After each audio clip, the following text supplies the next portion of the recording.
it in the last 3 games.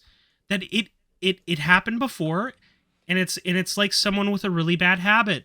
Unless they clearly get like some form of help, they're gonna continually repeat it over and over and over until they finally, shake the core foundation of who they are. And that's what this team needs to do is I'm not saying, rip everything down to the studs, but like you need to, Jim Rutherford and Patrick Alvan, I hope, need to put on their cowboy hats and just go shooting in the saloon, Parter.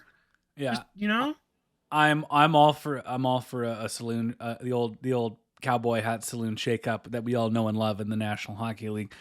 I'm game on a Horvat trade. I'm game on getting Tanner Pearson out of here because there seems like this. What? Sorry, I thought Tanner Pearson had a good game tonight.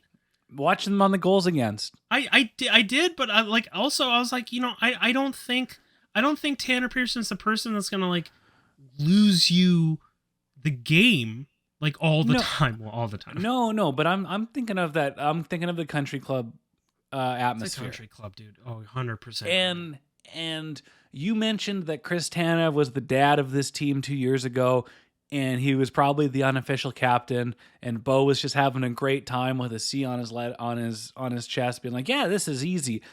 All that veteran leadership goes out the door, and it falls on him. And there's so much more that goes into a culture or a positive mentality that a team has as a core. But when you are that prominent in a leadership role, and when you keep seeing the same thing over and over and over again, yes, you can blame COVID, but we're seeing this in the better times too. It's a team that's not motivated to play 60 minutes. It's a team that's not motivated to show up on time. And he is somebody that I am tired of seeing him, Tanner Pearson, and anybody, because he just doesn't have he's a black hole for chemistry. Everybody rides with him.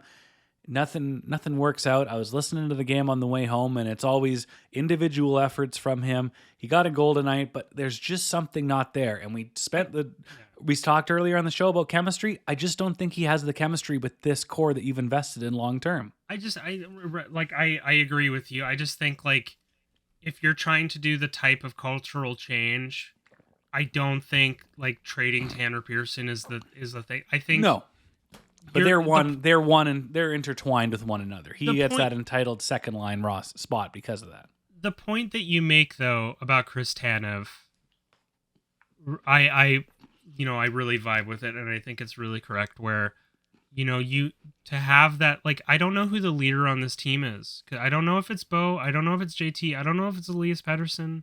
I don't know, I don't know if it's OEL. I don't know who it is. I don't know who's, like, I'm sure JT's going there and dropping bombs and being like, this is unacceptable. Cutting promos, MF-ing everybody. Yeah, just cutting promos, being like, oh, God, oh, Kurt Angle's out here with milk. He's got milk. It's homogenized. Puck's on net and driving it, making it a hard night on him.